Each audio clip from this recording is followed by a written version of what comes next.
I'm delighted to be here, and thank you all for coming out this afternoon for this lecture. This is a fantastic facility. If you're not aware of it, it's got, just to name one thing, an enormous collection of family-related materials, genealogical materials, and that's through this way here, but they can really help you. Our uncle, and I'm saying our because I've got two double first cousins with me back here. We had an uncle who, my dad's brother, who wrote and spent years and years and years researching the Williams and Spell families of Southeast Texas, and his book, two versions of it, are in the library here. So you may find materials on your family, your school, any number of things like that. So I'm delighted to be back here and speaking on old trails and roads of Southeast Texas. Between 1956, when I was 3 years old, until 1969, when I was almost 16, my family lived at 3185 Gilbert Street in Beaumont, a block from College Street. So just before I spoke here, I walked over to College Street just to be reacquainted. We could see across an open field the bright lights of College Street from our front porch. College was the bustling route of U.S. Highway 90 that ran from there right through downtown Beaumont, and in fact it came up to that corner and either turned here on Pearl or down Main, and that was the route of this busy U.S. highway through downtown. I especially remember the flashing neon lights of a truck stop diner on College Street. We could hear the roar of cars and trucks and the engine braking thunder of big rigs on that road all night long. Really, I remember that. You couldn't sleep very well, but you could certainly hear it. The traffic lessened after the opening of Interstate Highway 10 in the early 1960s. I vividly remember rabbit hunting, us boys sitting on the hood of our Ford Falcon station wagon holding our guns, in my case a BB gun, with the car lights turned off while our dad drove very slowly along the newly poured concrete slabs of I-10 that was still under construction. When we drove to Houston on the very night after President Kennedy's assassination in 1963, we still had to drive all the way to Winnie on the Fannett Road before we could get out on the newly opened stretch of I-10 and then across the big bridge into Houston. Highway 90 and Interstate 10 are routes of a very old road that ran east and west through Southeast Texas. I grew up on that old road, and I want to tell you how it and other roads developed in this region. This is part of my research in a larger project on the history of Southeast Texas, which I'm defining, and this is strictly one of the things historians do is we just make up definitions of areas. And when I say Southeast Texas, what I really mean is the Texas coastal plain between the Sabine and San Jacinto rivers, embracing present-day Orange, Jefferson, Chambers, Liberty, and Hardin counties, and a few bits of other counties like Bolivar Peninsula, which, as you may know, is in Galveston County, but they have to ride a ferry to the county seat. The old east-west road through Southeast Texas remains the most prominent road in this area. How do we know about the old paths and trails and where they were? How do we know how old they are, if we can tell? Here are some of my sources. First of all, we have maps like this cryptic map that I'm showing over here, produced apparently around 1831, and especially puzzling because it uses a dark blue for the Gulf of Mexico, the Gulf, and it uses a dark green, almost the same color, for the pine woods of East Texas. So it's just hard to kind of make out, but if you look at it long enough, you can sort of figure out where you are on that map. We have maps from at least 1757, when Spanish Lieutenant Governor of Texas Bernardo de Miranda y Flores drew up a map showing the Texas coast with some oddities like forgetting to put the Sabine River on it. at all. I mean, you just jump from the Natchez into the Calcasieu or something like that. The Sam Houston Regional Library at the old Atascocito site near Liberty, Texas, has an extensive collection of historic maps like this one over here. I saw it there and then I ordered a copy online. This is not an original map by any means. This is just the sort of thing you can buy online. But I've developed some of my own maps and collections for this presentation. Accounts of mariners and explorers. French, Spanish, and English mariners and explorers came to the Texas coast from the 1700s and offered accounts and sometimes maps of the area. For example, Jose Antonio Pichardo was commissioned by the Spanish governor of Louisiana, Bernardo de Galvez y Madrid, hence the name Galveston, to explore and map the Texas as well as Louisiana coasts. And some of these maps indicate trails and roads. Third, references to roads in public records. Land grants and deeds often identified roads as a way of describing the location of plots of land. These are usually very informal descriptions of roads. One thing you find out very quickly is there were no standardized roads. For example, an 1835 grant to David Choate, C-H-O-A-T-E, names, quote, road from Tevis Ferry on River Natchez to Town of Liberty. Okay? So that's the east-west road, but you have to kind of figure out what it is that we've called it over history. That's a reference to the old east-west road from Beaumont, Tevis Ferry, to Liberty. Hundreds of Southeast Texas deeds have information like this. The Texas Big Data Project, led by Jim Tiller of Sam Houston State University, and Gary L. Pinkerton, who is written on the, what's the name of that old road up in northeastern Texas? Trammel's Trace. They have both put together this huge database of information from these deeds with a special column for names of roads. It's really hot information that they've got because they got every county in Texas, every deed, and you can sort it by year, you can sort it by any field in there. It's got whether the person to whom the deed was made out was a woman. It's got if it was a person to whom the deed was made out had a Spanish surname, just all kinds of ways that you can slice and dice the information. I've combed through each reference to roads in these 5 counties to document the following information about old trails and roads.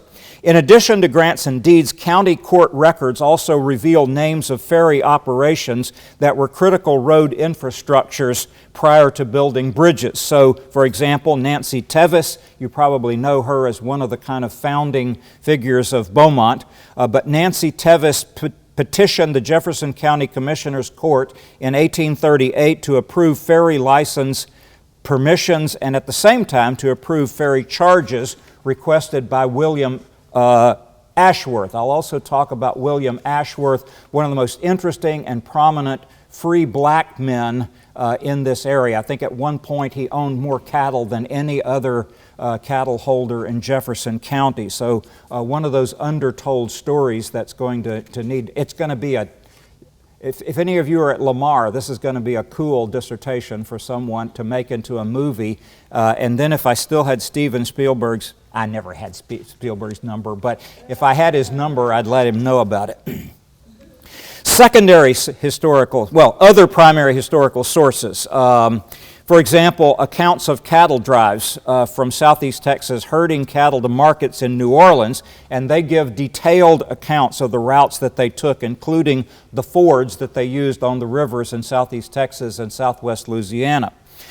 Then there are secondary sources, a lot of those for this study, most prominently the writings of W.T. Block from Port Neches, who had a particular fascination for old roads and trails in the area and knew, I've come to learn, an awful lot about Southwest Louisiana as well as Southeast Texas. A contemporary example is James V. Woodrick's recent book called Elusive Dreams, Early Exploration and Colonization of the Upper Texas Coast, published in 2009 by the Liberty County Historical Commission. Woodrick pays a lot of attention to roads mentioned in Spanish as well as English language documents, and he has very carefully correlated place names in Spanish document with current place names that we recognize, especially in Liberty and Chambers counties. Woodrick also led a group that prepared an elaborate and still available online, an elaborate interactive map available in the teaching resources of the Texas State Historical Association, and I've used that resource as well. And I'm going to mention one other source that I will name here, but probably not name in published versions of this. But my dad who brought me to this library as a child, the card catalogs, remember card catalogs? They were right over here, and I remember seeing Lamar students up late at night working on their research papers in the card catalogs and so forth. But my dad had been a Halliburton truck driver in this area, and he knew all the little places. And on Sunday afternoons, when we weren't at Grandma's house on Garner Road, either of our grandparents' house on Garner Road, we would drive around and he would show us all the little places, like Felicia and Areola, to name two of the little places that just happened to have interesting Spanish names. He once pointed to a sign on the way to the beach and said, "White's Ranch," and he told us that that was a very important old ranch. I had no idea how very important James Taylor White's ranch really was. So now I want to make a few comments about geography and mobility. And here I'm introducing the first of a few maps that I have made up on my own, trying to make Southeast Texas look like the Shire or somewhere in Tolkien's writings. The most obvious definitive feature of this area is simply the coast that runs from east-southeast to west-southwest here, and I'm going to simplify that by saying east to west. So when I say east to west, I really mean that slanted line of where the coast is and above it. Inland from the coast are saline marshes that could be traveled by native people in pirogues and nope, that's not the button I need to push. Movie mode, why not?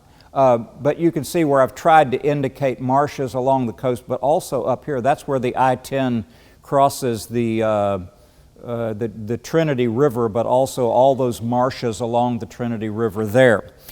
For the record, the word pirogue that I heard growing up and just thought it was a funny old word, and why didn't they say canoe? There's a difference. Pirogues are dugout. But it was documented first by Christopher Columbus himself, who documented the term piraguas to describe the small dugout boats used by native peoples of the Caribbean. Natives of this area had pirogues typically hewn from cypress trunks, and if you know any of the rivers around here, you know they're sort of covered with cypress trunks. But the coastal marshes proved to be a huge impediment to east-west travel by foot and north-south travel by foot and with carriages. The rivers of this region, to name them, and I guess I'll point to them if they're not obvious, the rivers are the Sabine, the Neches that flow into the same, what do we call that? Lake Sabine? Well, Sabine Lake, but what do you call it? It's an estuary, yeah. They flow into the same estuary. And then you've got the long Trinity River coming all the way from northwest of Dallas and Fort Worth down to Galveston Bay. And then the San Jacinto River, that's one of the smaller rivers in Texas, that splits into two, and where it splits into two now is under Lake Houston, right? So that river branching has been covered up by that. So the rivers flowed roughly north to south. It's actually north-northwest to south-southeast. So whenever I say north to south, I really mean north-northwest to south-southeast. And they were great for pirogues, but they were an impediment to east-west travel for foot travel and travel with carts or carriages. That would make the crossings or fords on the rivers utterly crucial nodes for east-west routes. What this geography means, putting it most straightforwardly, is that the north-south travel would typically be alongside the rivers, and east-west travel would be inland from the coast, but above the level of the coastal marshes. and guided by river crossings as you moved across the rivers from east to west or west to east.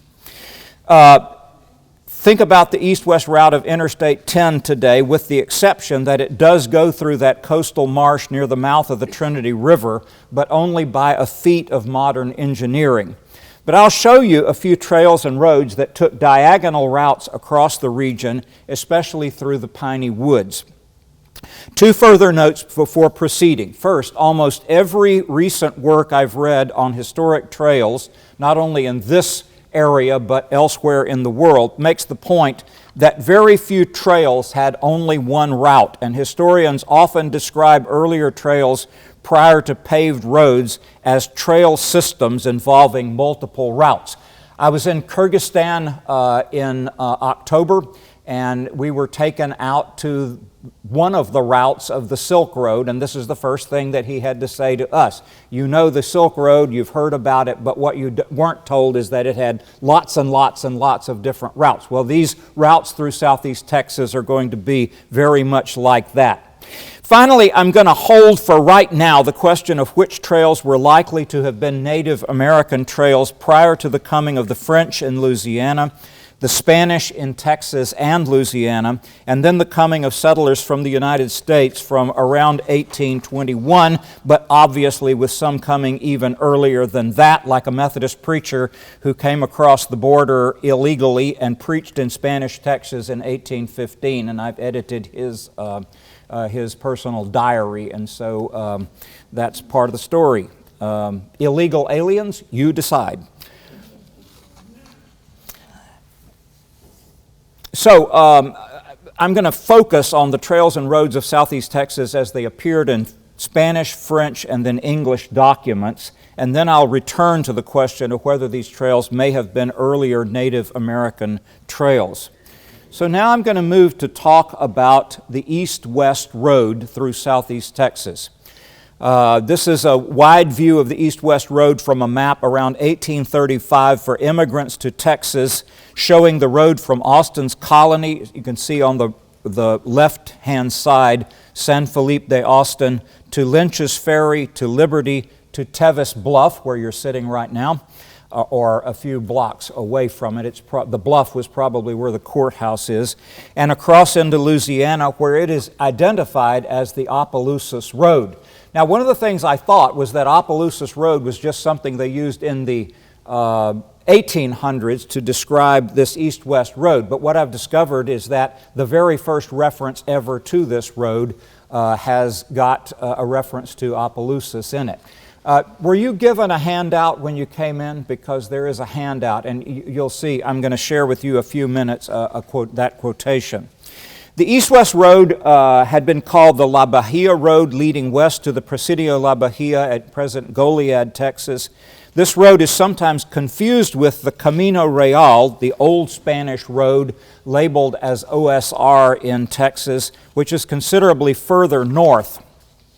In early southeast Texas, this east-west road had been called the Atascocito Road and the Liberty Road, referring to the Spanish and then Mexican administrative center at Atascocito that was refounded about 3 miles south on the Trinity as La Libertad in 1831, commemorating Mexican liberation from Spain. That, of course, is Liberty, Texas today. And it makes for an interesting story. But Liberty, I notice, has now extended their city limits so that it includes Atascocita, even though there's about two miles of nothing between Atascocita. They're allowing for the expansion of Liberty, I think, which probably will happen.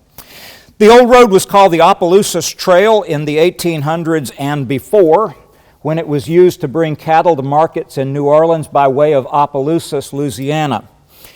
In the early 20th century, it was rebranded by a group of businessmen and political leaders in cities along the Gulf Coast who created the Old Spanish Trail Association to build and promote a new automobile highway roughly following this old route all the way from St. Petersburg, Florida to California.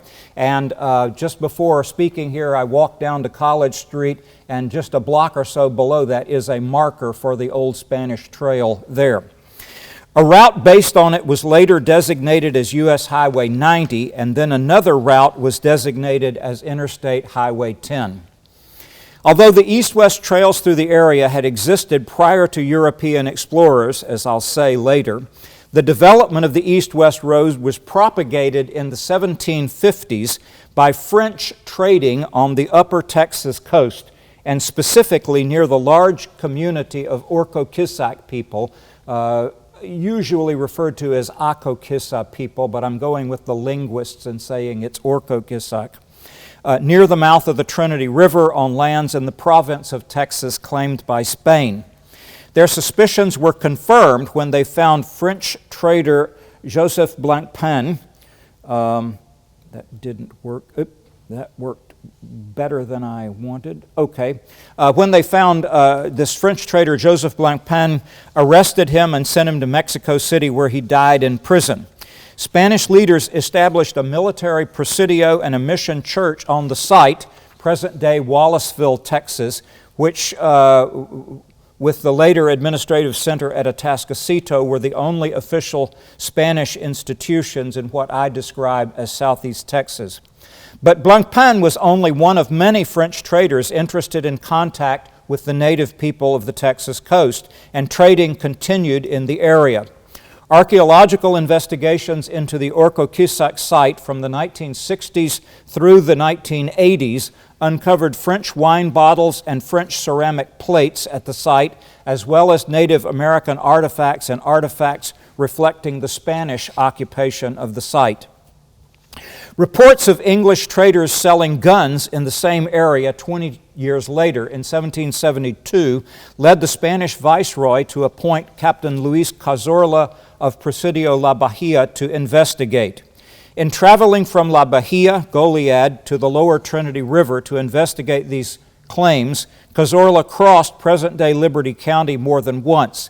He did not find English traders, but he found French traders back in the area selling English weapons. That was the source of the rumor. His work prompted Spanish authorities once again to reinforce the Presidio and the mission at Orcoquissac. Cazorla's detailed reports about roads and river crossings, many of which Jim Woodrick gives in his book, lead to a much more consistent use of a Spanish road from Goliad to the Orcoquissac village and beyond.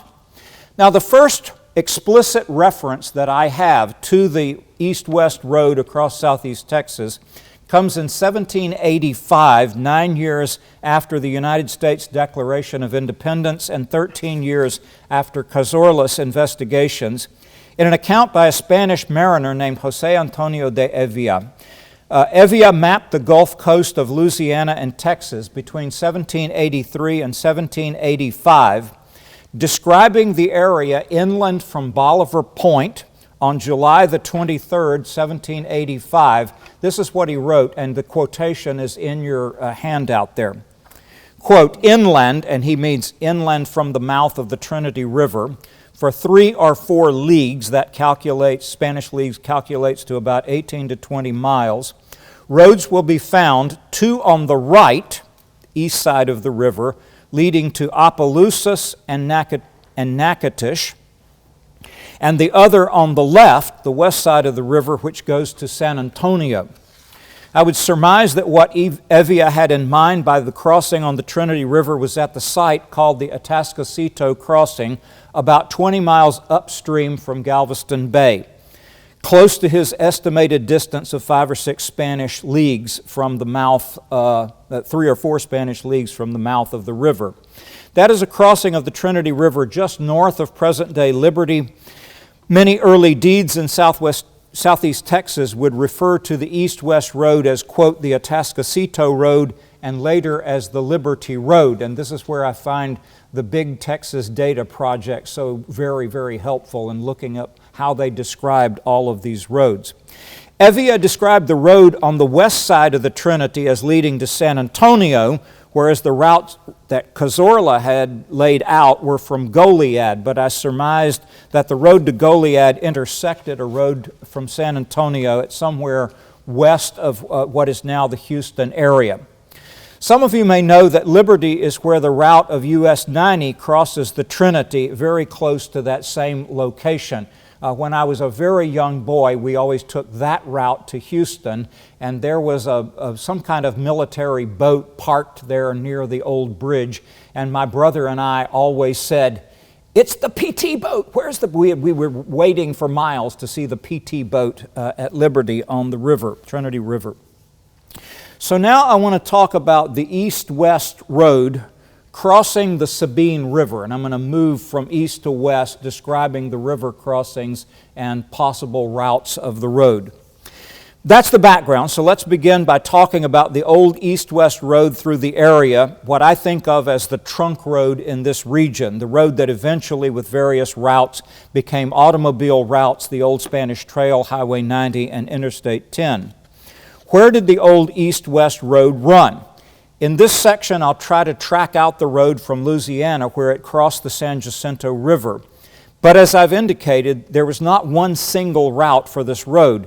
It crossed each river, Sabine, Neches, Trinity, and San Jacinto, by multiple fords or crossings, and each crossing might imply a few miles on a different route to the main trail segment. River crossings were the points where routes differed most prominently, and river crossings were eventually identified by the names of ferry operators. The east-west road entered Texas by at least two different routes. I was going to tell you this story differently yesterday morning, but I spent most of yesterday in Orange County on these routes and in Calcasieu Parish looking at these and learning about them. And on my way out, I found a guy walking along the road, and it turned out he's a surveyor who's lived right down there by this site, I'm going to tell you, for many, many years, so I've got some photos of it to show. The road entered Texas by at least two different routes, though, and these are two big, very different routes coming in from Louisiana. One was a high water ford between Deweyville, Texas, and Sparks, Louisiana, if y'all know where that is.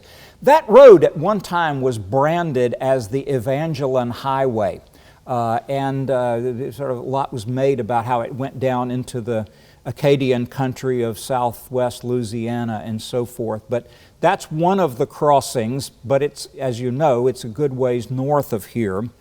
The older route of U.S. Highway 90, in fact, crossed the Sabine River at this location, but it was later rerouted through Orange when in the 1920s they built a bridge there, and I know the location because the fish camp where I ate shrimp yesterday at noon has pictures of the bridge and when they were building it and so forth.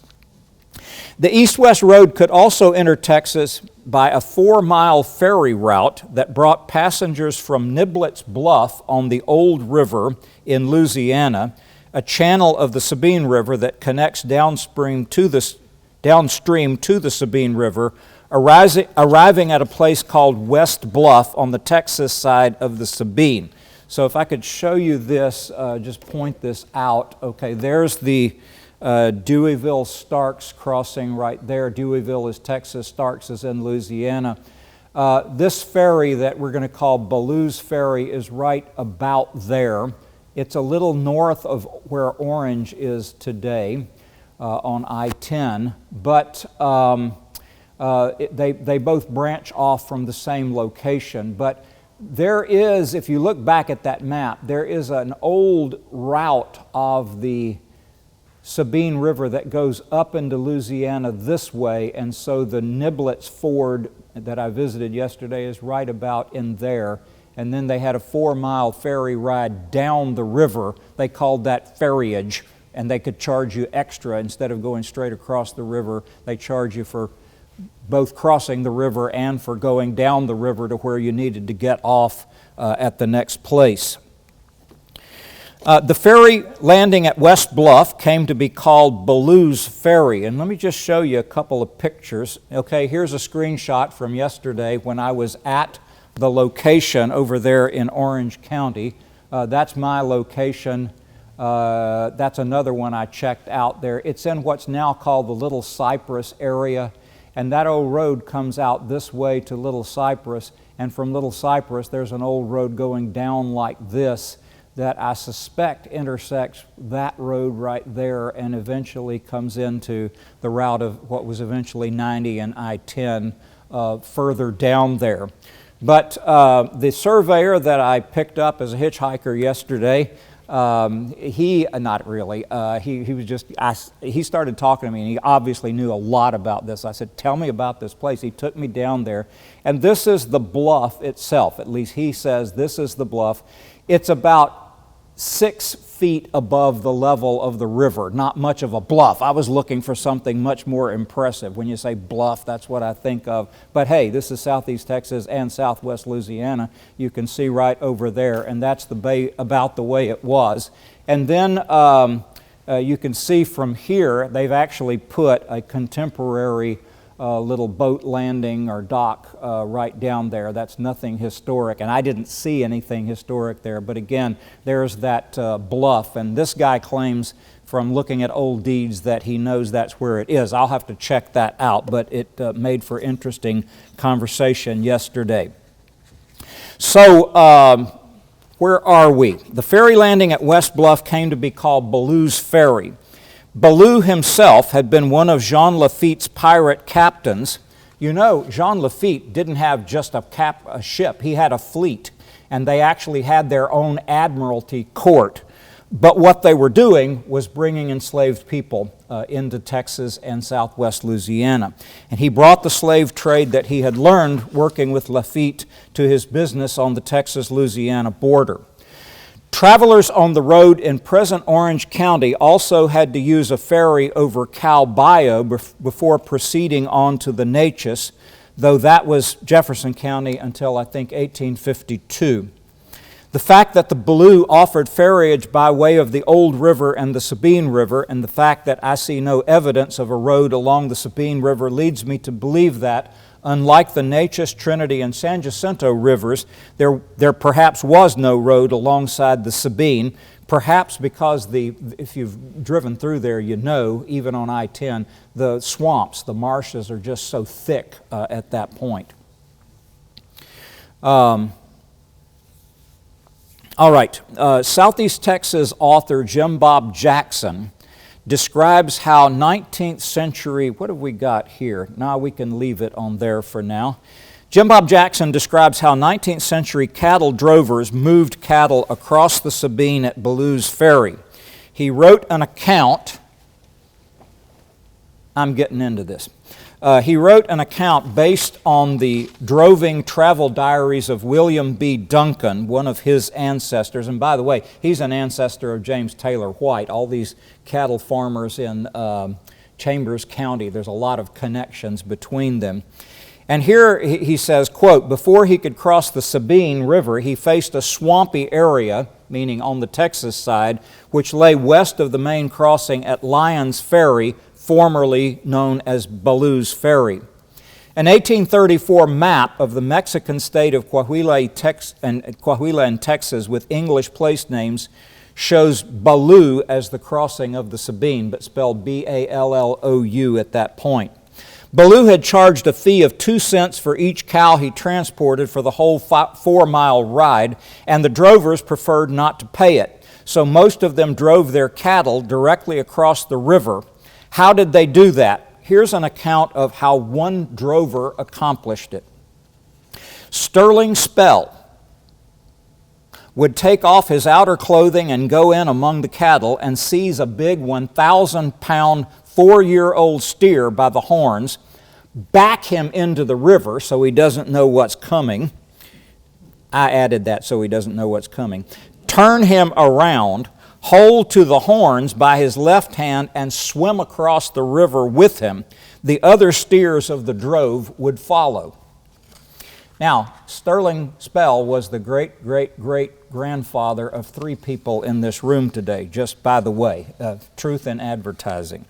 Some of the drovers preferred the Deweyville-Sparks crossing of the Sabine River, from which there was a trail that led to a place called Pine Island in northwestern Jefferson County. Now, this is not Pine Island Bayou, but it's what it goes by. The Pine Island community was on the old east-west road, and it's what's today, I think, called Westbury, but a little place very near where one of our other cousins live. But that tells you nothing, because I've got cousins living all over southeast Texas. Okay. So, but they preferred that Deweyville crossing, I think, when the weather was, when the water was higher, okay, because they were going to have a better chance of just getting straight across the river there. So now I want to talk about where we are here. I want to talk about crossing the Neches River. So I've extended my two versions of the trail to the Neches River.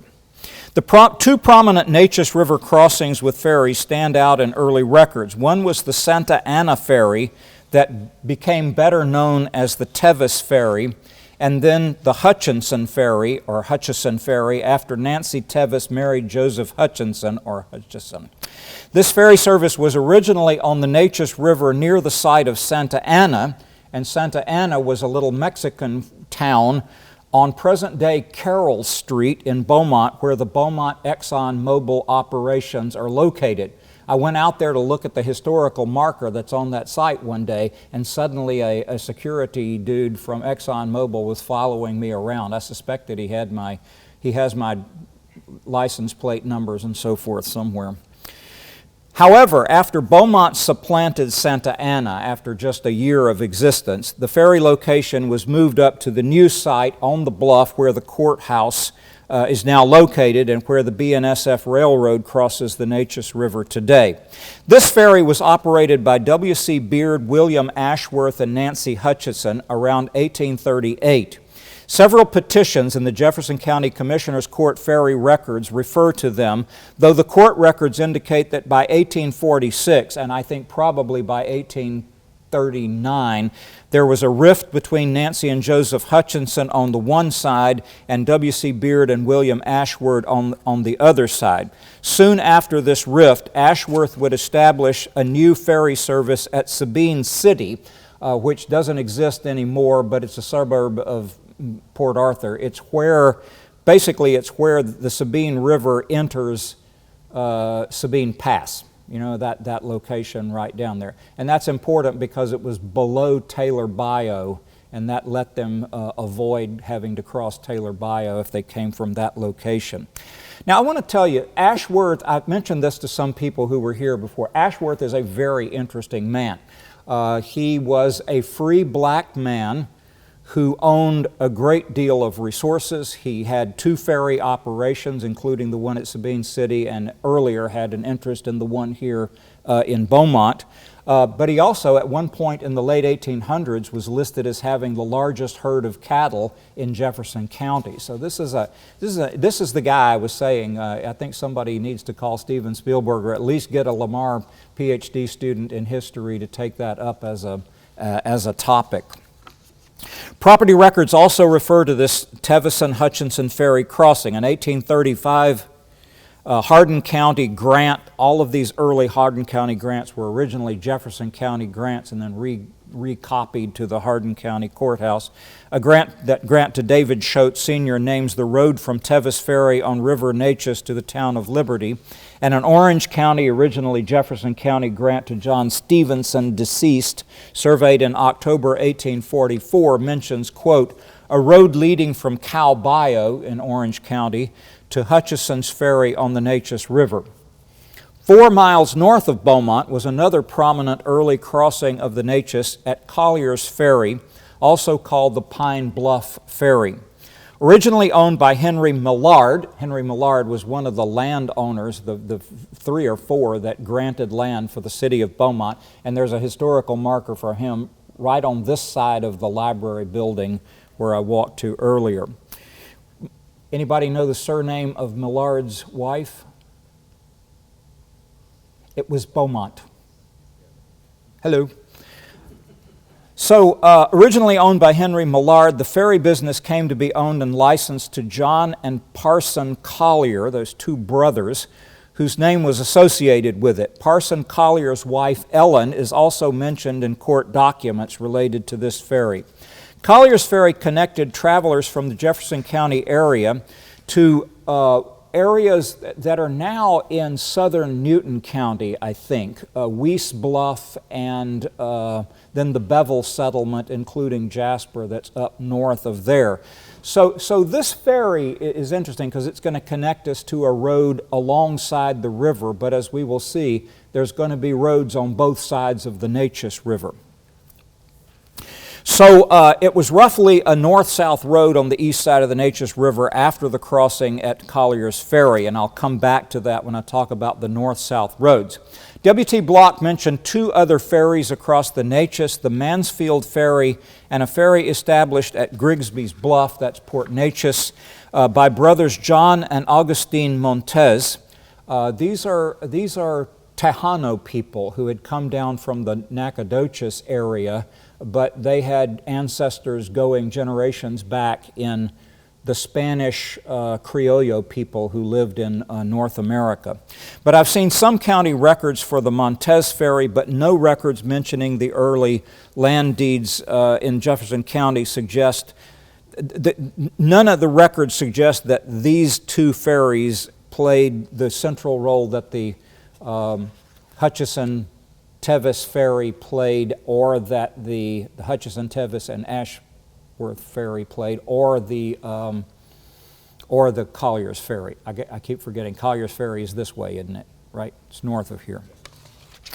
I conclude from this that the ferry operated at various points by Beard, Ashmore, and the Hutchinsons was by far the principal Neches River crossing on the east-west trail, but I'm going to come back and say Collier's Ferry was important on a north-south road, as its historical marker suggests.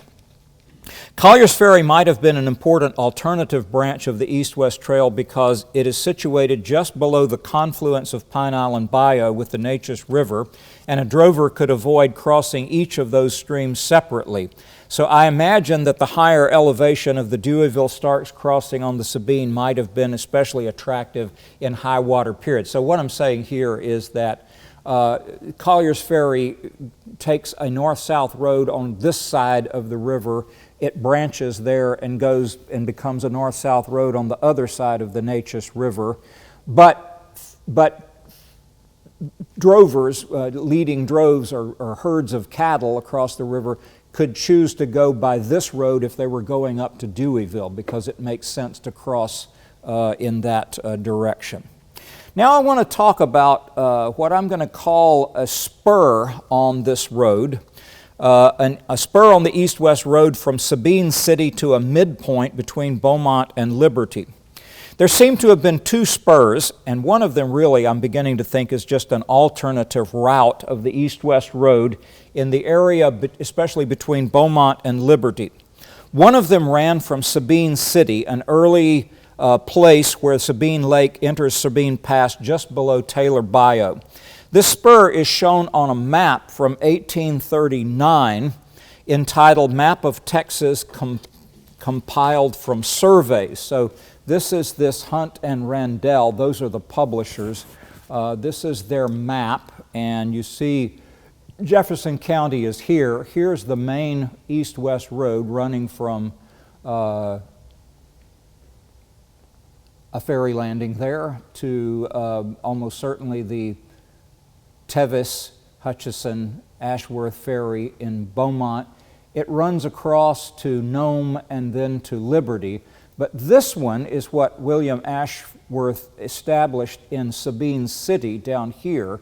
And this one cuts across the prairie, and he shows that this map shows it intersecting at what they call Wolf Creek, but that's actually Nome, Texas, if you know where the location of Nome is. So there's some of the information about that, but it looks like, I would call that a spur, just one route that goes to a different place. And I cannot imagine, this is just not in my paper, but who's going to, I mean, what he's actually doing is bringing people across from Louisiana directly there.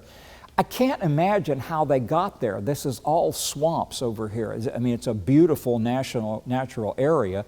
It could be that they were bringing ships up and the people getting off of ships. That would make a lot more sense to me. So come directly to that place and then they can go on the east-west road there. All right.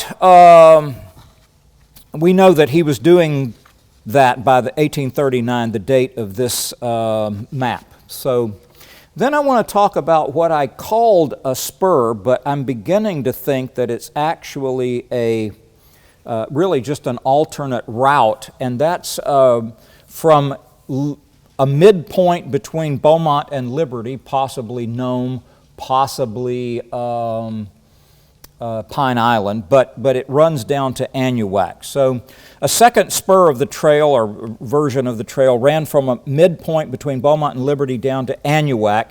This spur is shown on the 1836 map by J.D. Freeman that also shows a lower crossing of the Trinity. So here's what you've got on the Freeman map. You see you've got, this is the main area of the road. Here it's actually showing Houston. Hello.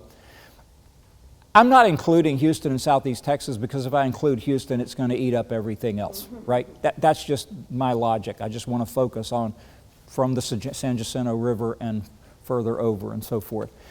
Here's Lynchburg. That's a ferry.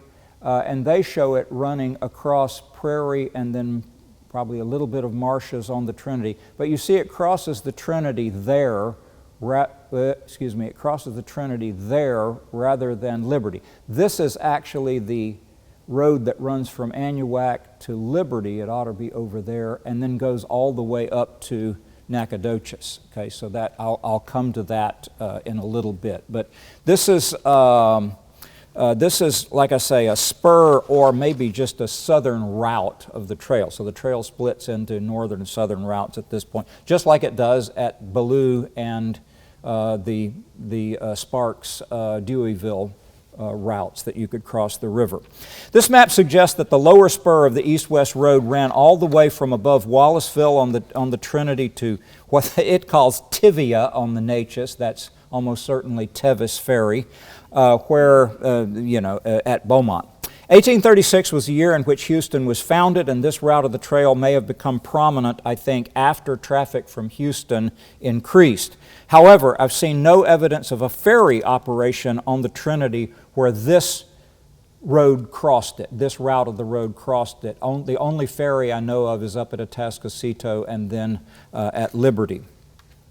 So now I want to talk about the east-west road crossing the Trinity River. One thing I've shown you here is actually how it simply extends from Beaumont.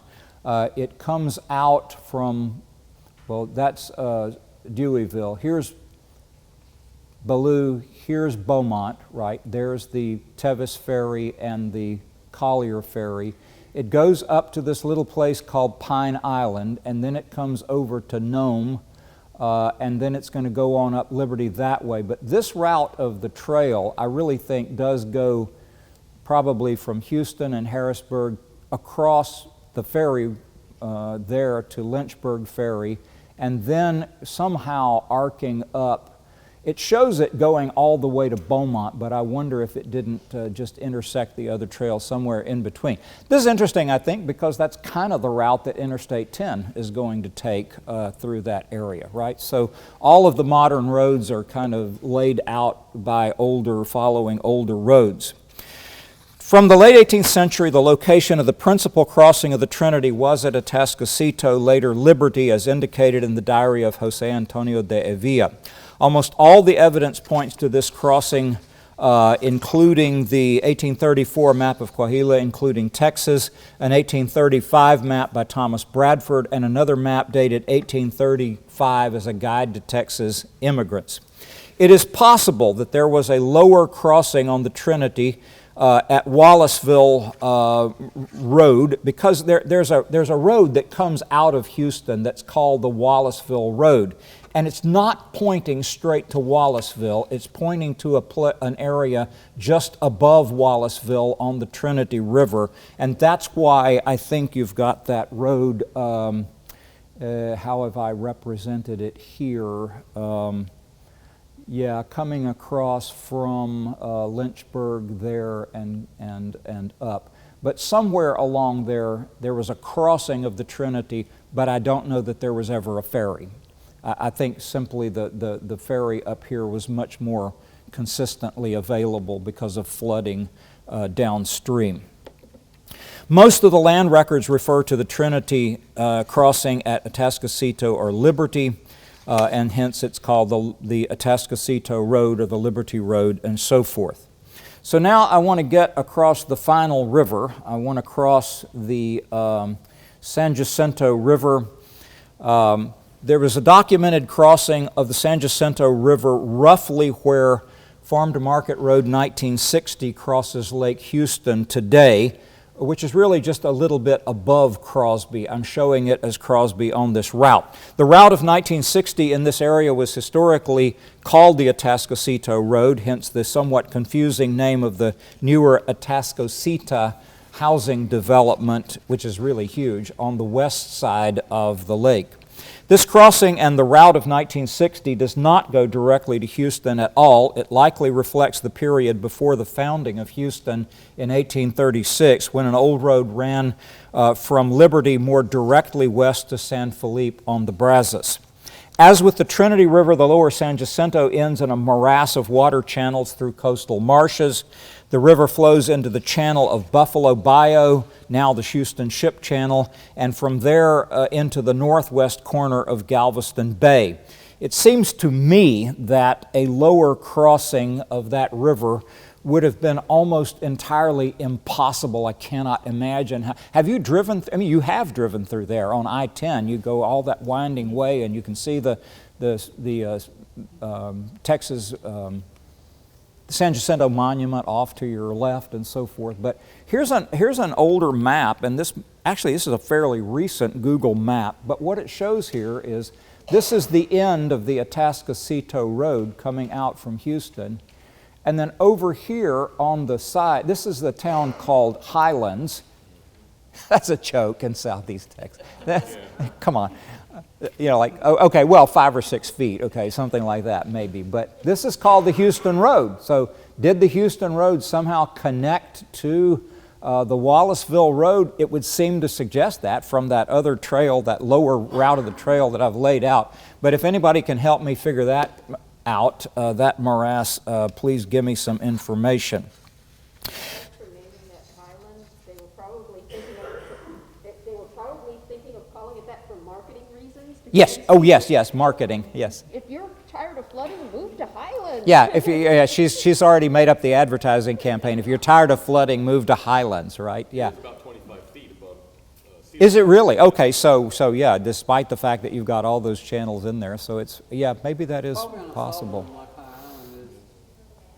Sorry. It may be on a salt dome like I don't know, but there's a salt dome just It's not a salt dome, but it is on a bluff. Mont Bellevue. I'm thinking of. Yeah. Bellevue is on a salt dome. Yeah, right. That's what I'm thinking. So it's entirely possible. But anyway, I can't. I just have to admit I can't figure out that part of it.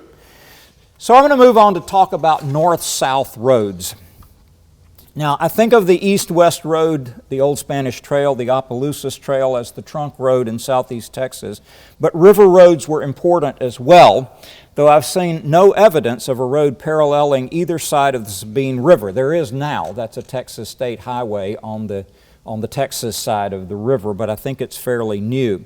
The West Bluff Road in Orange County runs roughly parallel to the river for about 4 miles, and may have been a road going to Greens Ferry, which is now Orange. But my surveyor I talked to yesterday said, yeah, he thought that road had gone all the way down there, but I'll need to verify that. In the case of the Neches River, there seem to have been north-south roads on both sides of the river. There was a well-documented north-south road along the west side of the Neches River up to Collier's Ferry, that's Pine Street, right, going up that way, where this road began and then followed to the east side of the river. On the east side of the river, went up to East Bluff and eventually the Bevel settlement. I would presume that this road had gone south at least as far as the large native village at present-day Port Neches, perhaps all the way down to the Texas side of Sabine Lake.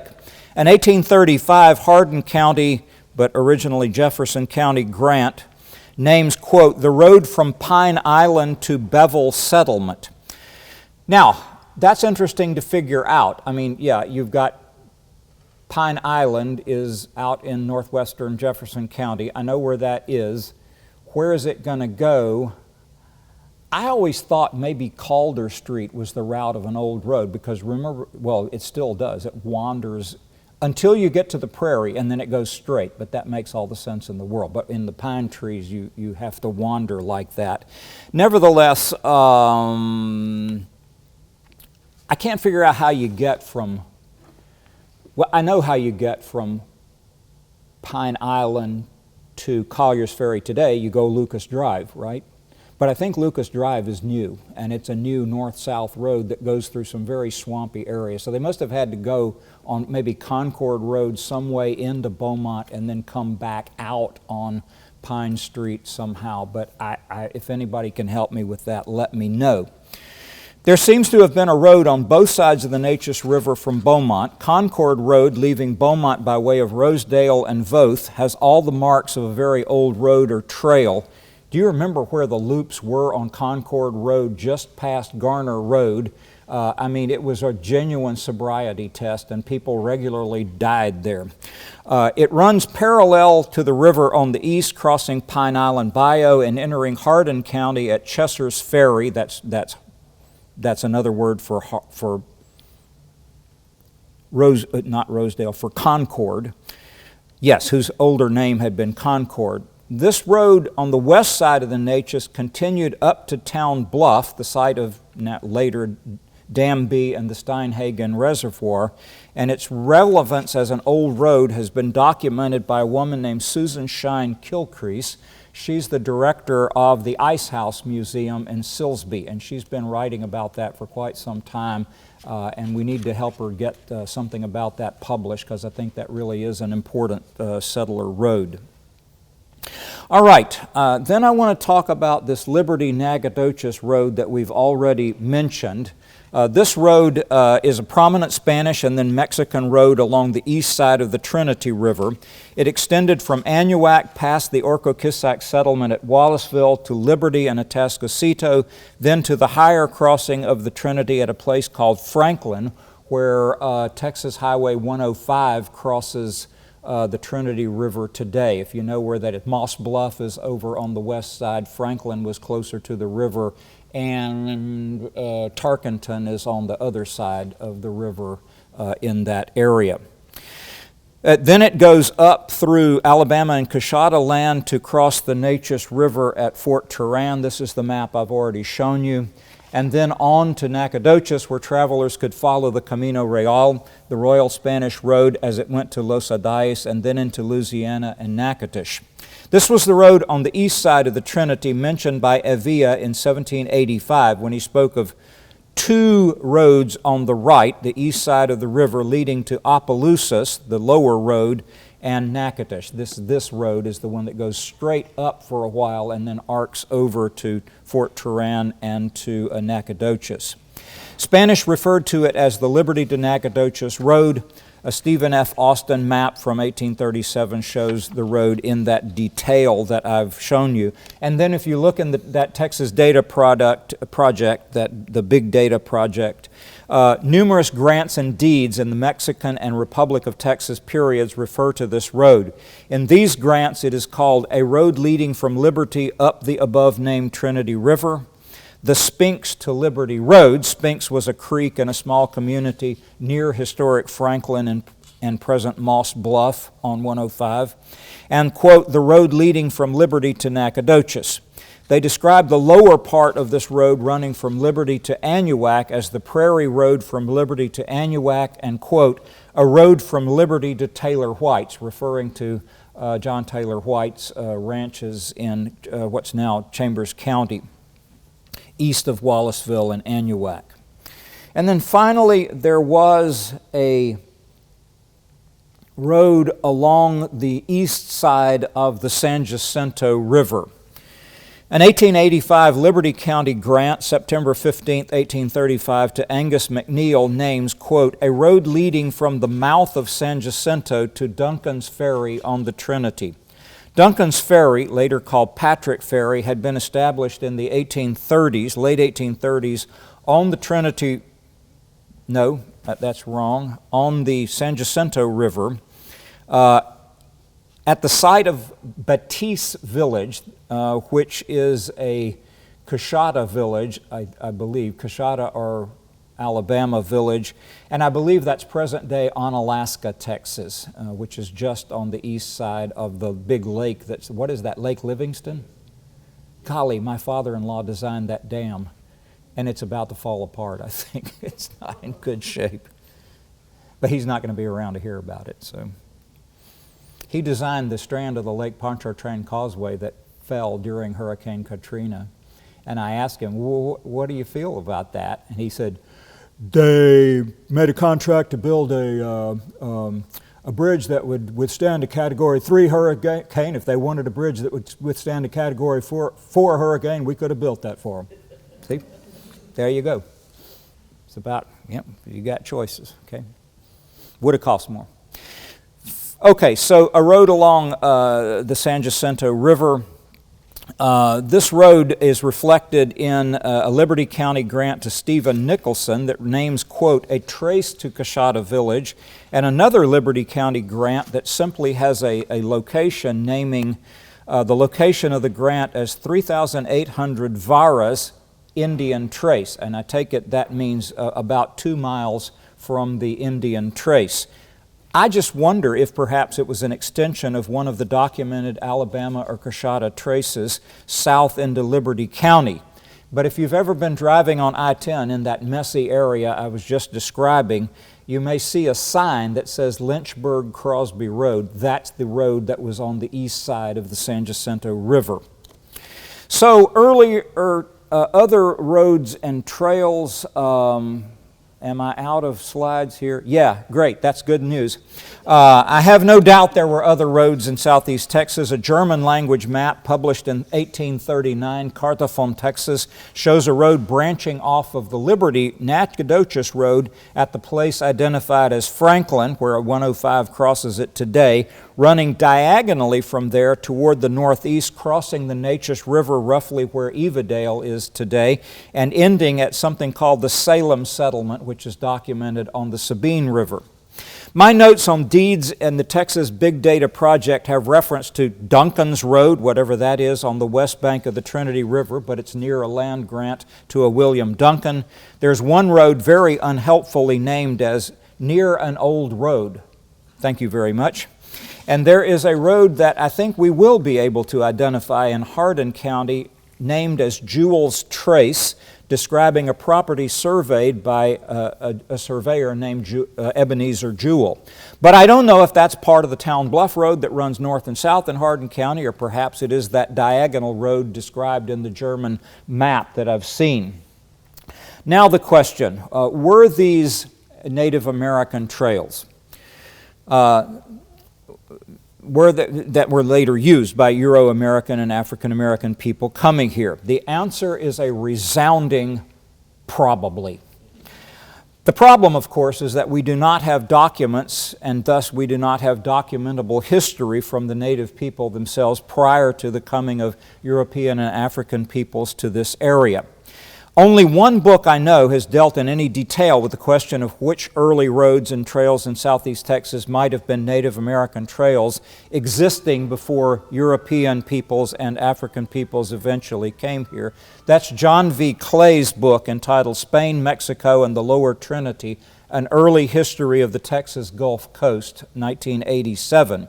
Clay he's a very interesting independent scholar. He had grown up in Liberty, and his mother told him there was an old Spanish Presidio and so forth, and people said, no, that's not true. And he basically left work and got a college degree, learned Spanish, translated tons of the documents in the Sam Houston Regional Library, and he wrote this book.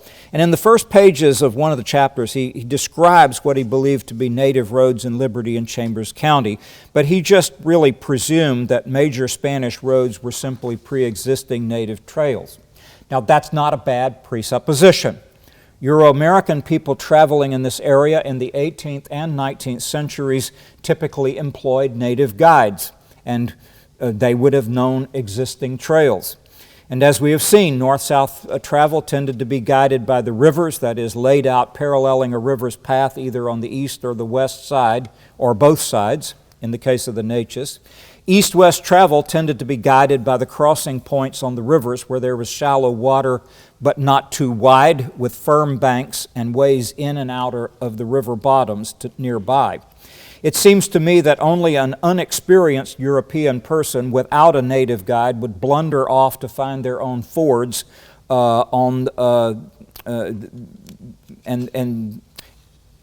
I think it's therefore a very reasonable assumption that European people would have used the same or very similar paths that native people had used in this region, governed by its geography.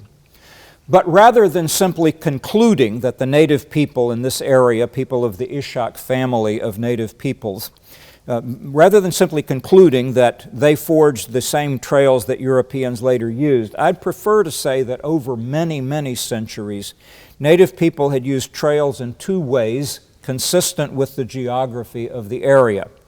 One, they had used an east-west trail system north of the coastal marshes and along the margins between coastal prairies and flatwoods pine forests, with varying routes as the east-west road studied here exhibits, with specific trail routes defined by favored river crossings. Native people's use of controlled burns in forests and in prairie areas would have made the forests and the prairies much more accessible by foot. In the longer reaches in centuries past, they may have used other variations on this pattern. The pine forests were more accessible by foot when they were populated by longleaf pine prior to the mid-1800s, when they began to be harvested, and then eventually in the 20th century when they were replaced in most areas by faster growing but shorter loblolly and slash pine trees. Then secondly, native peoples of this region had used rivers as north-south transportation routes for pirogues, and also used the river as a general guide for north-south foot and horseback travel through the region, sometimes favoring one or the other side or both sides of a river in different periods. These are very broad conclusions that I've come to, but I think they make sense for this region. Archaeological evidence may someday be able to document particular areas on rivers and in cross-country travel areas, suggesting more concretely where native people traveled, as the excavations at Orcoquissac demonstrated. But don't miss the main point here. These are not just engineered roads. They follow old roads in southeast Texas. Humans have been here for 10,000 years at least, as the trove of Clovis-era points found at Sea Rim State Park shows. Our historical markers document only the last 2 or maybe 3 of the 100 centuries in which humans have lived in southeast Texas. Roads seldom have historical markers, but some of these roads predate the stories told in all of our historical markers. I grew up on an old road, but I had no idea how old that road might be. Thank you.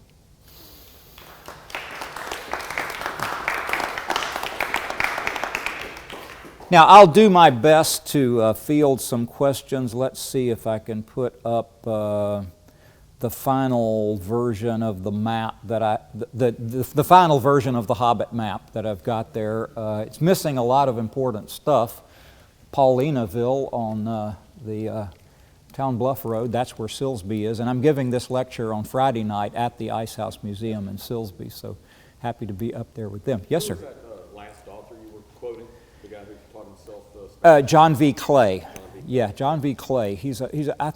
I'd like to focus on him in some point in what I'm writing, because I think it's cool that there's a lot of folks like that who just went out and learned archaeology on their own, and now they're archaeology stewards in Jefferson County and Liberty County and so forth, and they're really helping with that line of work. So John V. Clay, though, he was exceptional. I think he basically left his job, and when his mama was dying, he put her in the pickup truck and took her out to the Orcoquissac site and showed her what they found. She was right. Yes, sir? The bridge that went across the Sabine River in Orange, Yes. It was built when? Well, I thought in the 1920s, 1920s, yeah. and that's when the route of 90 would have moved from a Mauriceville, Deweyville crossing down to closer to where Orange is today. Yeah, that's Deweyville is where Highway 12 is, and Highway 12 wasn't even shown on one of those slides that you gave. Yeah. Where does it go? Highway 12 goes from Vidor up to Starks in that direction. Okay. That's Highway 12 there. And old Highway 90 goes through Vidor, and then it sort of angles. Right, it angles up that way, yeah. It might have been old Highway 90 back then. I think it was. I think that was the older route of Highway 90 that went to Deweyville. No, Deweyville and Starks on the Louisiana side. Yeah, and then that crossing at Orange, there was a place in Louisiana, I think it was East Orange, right? Right across the river there.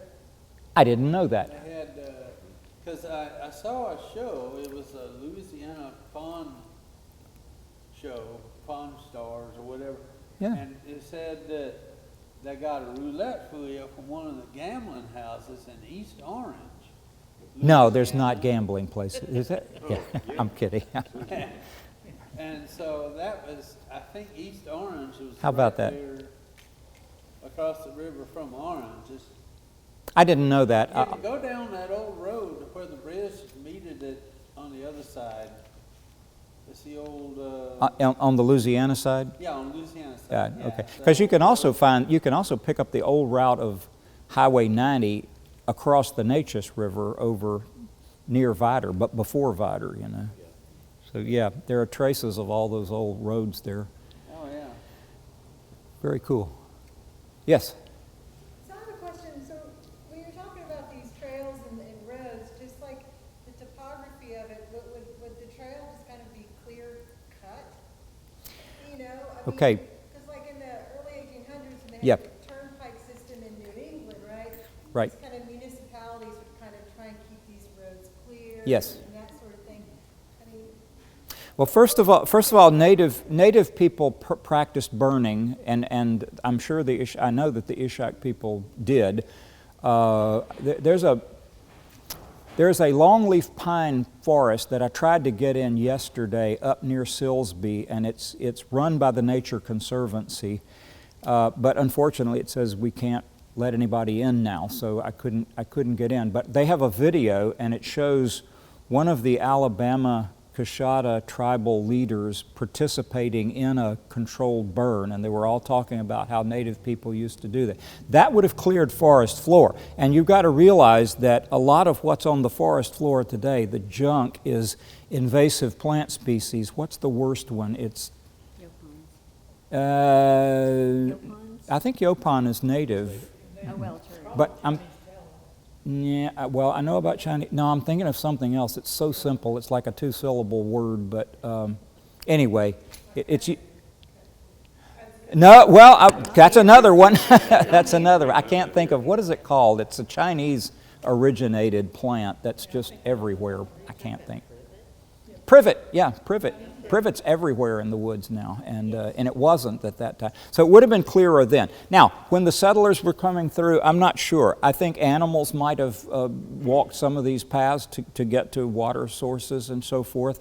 But yeah, the earliest ones might have had to find their own way through, especially the prairie areas. I think that would have been especially difficult. But after you had a number of carts and horses and so forth coming through, then you'd get a trail that you could see.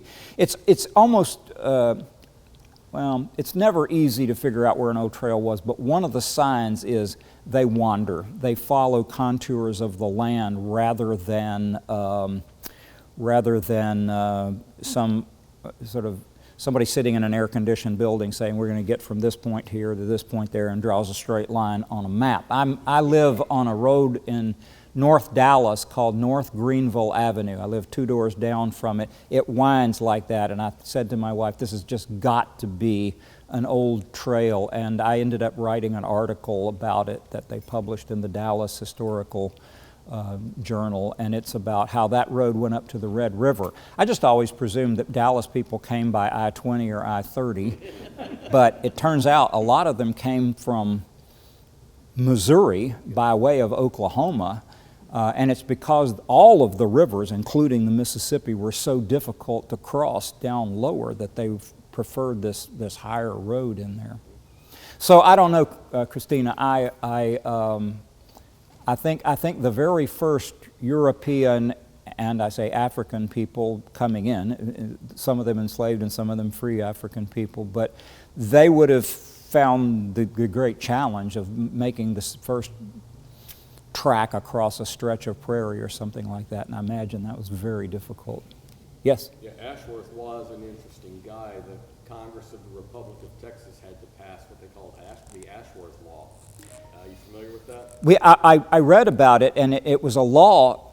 It was contradicting an earlier. They earlier passed a law forbidding free black people from Texas, and then Ashworth went to work on this, and they passed this law rescinding that. Since he was the biggest cattle owner in Jefferson County, he had some political pull.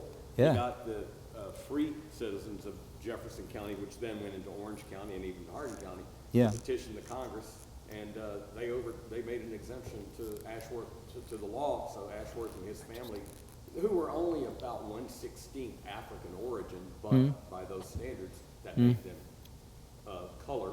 Yeah. And so the free people of color of even a 16th origin were considered black, but he was exempted from that law, telling free blacks they had to leave the Republic of Texas. Yeah, the United States government has a long history of trying to regulate race by describing blood quantum, and this is something that just infuriates Native American people as well as black Americans, of course. But in Native American communities, if a woman marries into a tribe, say she's from a different tribe or something, and she teaches her children the culture of her husband's tribe, and she contributes to the community, she's a member of the tribe. And there's no question about what her blood quantum is or something like that. So there's a kind of furious book out there called Native American DNA, and it looks at all the DNA material available, but then it says the question is not whether it's true or not. It's true, but the question is that how you determine membership in a community? And he says Native Americans just don't do that, right? Yes, sir. You're talking about going out to college and seeing the Old Spanish Trail marker. Yeah. I've been told that a lot of towns in Texas used to have those. And right now, Beaumont's the only one that still has. Really? And I photographed there from Main Street to almost Interstate 10. There's about 10 of those little round markers. Yeah. Yeah. But beyond Interstate 10, you don't have them. But it's just very curious that Beaumont has maintained them over all these years. One thing, I guess, is it's confusing because the Old Spanish road, road, trail, whatever, is a different thing, and that was an officially royally appointed road. It's not the only one, so when people say it's El Camino Real, I say, well, it's one of the Caminos Reales. There's a lot. There's California. California has plenty of Caminos Reales, so yeah, but why not cultivate that? Because it was a Spanish road. When I said at one point, I didn't know if it really was. It was a Spanish road, but it had been a Native American road, I'm sure, before that, and then was used by the French and so forth. So it's a real treasure, but there's no way to put a historical marker on a road. Well, maybe somebody will figure that out, actually. Yeah. Yeah, that road that goes from down to Sabine City. Yeah, this one. Is there anything out there? I wonder if anybody knows. Exists anymore. Yeah, I wonder. This is Taylor Highway Bayou. 73 exists going to Port Arthur. Yes, but that comes off Back along to the here old and trail too, goes or down. They just rerouted this. It's all prairie, isn't it? Yeah, it's all swamp down there. Yeah, and swamp when you get down. I probably should have put more swamp indicators here. Some wildlife refuge areas down there. Mm-hmm. Well, all this over here on the Louisiana side is Sabine National Wildlife Refuge. That's fantastic. National Wildlife Refuge in Chambers County. Oh yeah. Oh yes. I've been. That's right around here, and that's Goes east toward, not quite to Baytown. Highway 124. Oh, okay. And the McFadden Wildlife Refuge in Jefferson. Oh, yes, yeah, right by Sea Rim. That's fantastic. All of those are fantastic resources. None of them were there when I was a kid. When I was a kid, you could drive all the way from Sabine Pass to High Island, rough in here. But that road was still there even like early 2000s, and then I think it was after Hurricane Rita or something that they Yeah. decided they didn't want to bother. 1989, Hurricane Jerry actually wiped Yeah. it out. It was a Category 1 that washed it out. Yeah. But it really, but I can remember in the 60s, it washed out. You'd see signs saying road not available, so the highway department just finally decided, can't do that. Yeah. In the 1970s, I was teaching at Winnie, and I'd take my kids to do bird watching at High Island, Sabine Pass. Mhm. At that time, you could go from High Island to Sabine Pass to Yep. 87. Right, all the way, yeah, on that road. Yeah, I remember driving that. My dad had a 300-foot seine. This is a big, huge net. Took like at least 3 people to take it out in the water, and we went. He worked at the Goodyear plant, and so they had a trailer that just stayed out there with the seine in it, and they had an old refrigerator not working. And so when they heard that the speckled trout were running down at the beach, the guard at the guardhouse at the Goodyear plant had a list of all their wives' names, and he'd call them all up and say they're not coming home this evening until midnight or so. And they'd all go to the beach. They'd bring home hundreds of pounds, but they would clean all the fish and cut it up and so forth right there on the beach. It was so much fun for kids. I mean, I learned how to clean fish and all kinds of stuff. Yeah, I think it's illegal now. I think you have to have a license or something to do that. Yeah. Also, I was gonna mention about those casinos in East Orange on that roulette wheel that they were trying to get money for at the pawn shop over there. It said the Flamingo Casino, and it said closed in 1955, so it was. Oh, so well. Somebody is a relic. Okay. Well, that was an issue all along the Texas coast. I mean, I remember They finally shut down all the casinos over there in 55. my dad said they sent the Texas Rangers into Galveston to clean it up, and when they went into Galveston, then they started coming to points east and came to Beaumont and Oh, yeah, Orange and Beaumont. yeah. James Commission here in 1961. The James Commission, yes, that famous part of Texas, Yeah, this history. Thank you all very much. Let me take one more, okay? You're gonna, You mentioned a number of ferries. Yeah. Are you familiar with 20th century ferries? 20 what? 20th century ferries. The Hickory Street Ferry. Well, the one that I know and I rode a few months ago is the Lynchburg Ferry. It's still operating. Yeah, the Hickory Street Ferry is here in Beaumont. Oh, yeah? No, I didn't know that. Over here you have Cypress Street, such that. Well, Hickory Street no longer exists. But the Hickory Street Ferry, was across the Natchez into Orange County. And my grandfather and his brothers ran that in either the 20s or the Really? 30s. Yeah. And so it crossed the Natchez. Yeah. Where, though? Here in Beaumont, it's before, even before they have a bridge across the Natchez at Highway 90. Yeah. Interstate 10. Huh. But my grandfather and his brothers ran that ferry, and I think it was in the 20s or 30s.